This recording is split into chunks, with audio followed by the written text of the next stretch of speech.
እንደው ምንድን ነው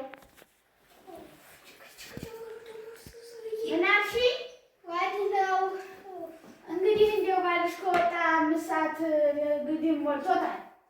አሁን 6 ሰዓት አካባቢ እንግዲህ ምሳ ብለው ይለቋቸዋል።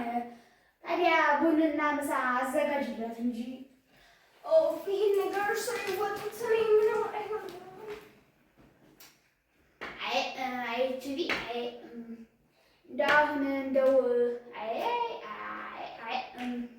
እንደው እንደው ሚስት ብላ ያመጣታል። የዛሬው ቀን ድብር ነው የሚለው ግን ትንሽ ፈታ ያደርጋል። ኧረ ተይ እንደው እኛ እኮ ድሮ ልጅ እያለን እንደናንተ ትልቅ ሰው መጥቶ ልጃችሁን ለልጄ ብሎ ሽምግልና ጠየቀ። እኛ ሀቤት አንኖርም፣ ሀቤት የለም። የአሁኑ ዘመን ለወደድኩሽ ወደድኩህ ተባብሎ ዝም ብሎ በቃ ታዲያ እንደው ባል ስራ ሰርቶ ገቢ ሲያገኝ ሚስት ደግሞ የቤቱን ስራ ስትሰራ ነው እንጂ ታዲያ አሁን አንቺ እንደው ምኑን ሚስት ሆንሽው? እንዴ እኮ ማዕድ ቤት አልገባም። እንዴት ነው የምገባው? ተፈጥሮ ይበላሻል። በጣም እኮ ነው በጣም እኮ ነው ስርስ የሚያደርገው። እንዴት ነው ኩሽና ውስጥ የምገባው? እርሶ ይወጡት እንዴ ስፈልጉ ሰራተኛ ይባል እንጂ ለሞግዚትነት ነው እንደ የመጣሁት እንዴ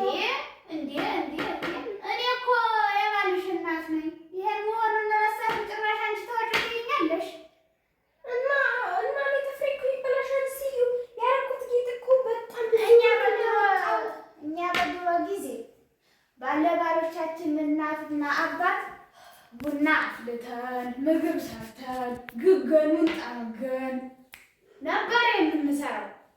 የአሁኑ ዘመንማ ዝም ብሎ በቃ ወደድኩሽ ወደድኩህ ተባብሎ። ኧረ ተይ እንደው ትዳራችሁን በትክክል ጠብቁ።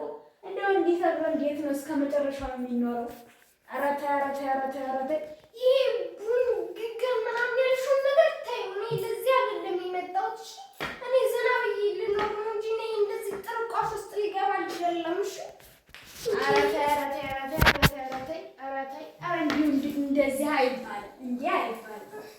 ወግና ስርዓቱን ጠብቀሽ መኖር ያለብሽ። ደግሞ እሱ እንዲህ ያደረግሽው ቅንድብሽንም ክሰል የተለቀለቅሽው ለምንድን ነው?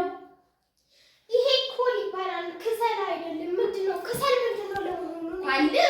ምንድን ነው ደግሞ ክሰል ነው እንጂ እሱ ወይ ቅንድብ የሚቀባ ኩል ነው። ኳል አይደለም ደግሞ ምንድን ነው? እዚህ ምን አይነት ጣጣ ውስጥ ነው የገባሁት? የሞሱ ኃይልሽ ወጥተሽው ሌላ አይን ነው መነጸር ነው መጣራት።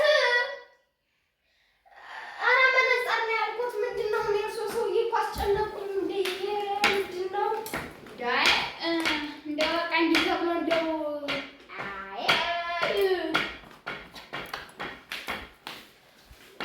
እርሶ ሰውዬ ግን ይደብራሉ በጣም። እኔ እኮ ሰለቸኝ። ምንድን ነው? ኧረ አራራችሁን ጠብቁ ነው እንጂ ያልኩት እንዲህ እንድትከፊ ማለት ነው። እንደው ምንድን ነው እና እኔ እንዳልከፋ ከፈለጉ እርሶ ይወጡት። እኔ የባልሽ እናት ነኝ።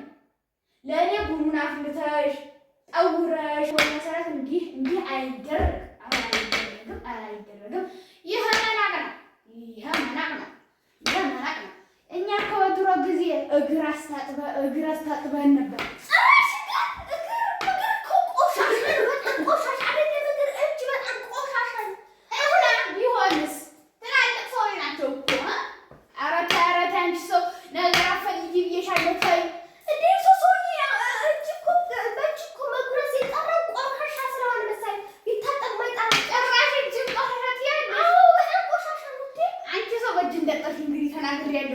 በእጄ እንዳጠሁ ይብልሻለሁ። አንሶ ሰውዬ ደግሞ ምንድን ሊሉ ነው እንዴ? ይቺ ምን አይነቷ ወራዳ ናት? በፈጣሪ እንደው ምን አይነቷ ናት? ኧረ እንደው እንዲያደረግን አልሰማንም። እኛ እኮ ድሮ ጊዜ እንኳን እንዲህ ልንፋጠጥ ኖሮ አይናችን ቀጥ ብለን አናይም ነበር። ኧረ ታትደፈል አቦይ ድሮ ጊዜውን ያነሱ አይጨቅጭቁ እንዲህ ምንድን ነው እዚህ? ወዴት አሶ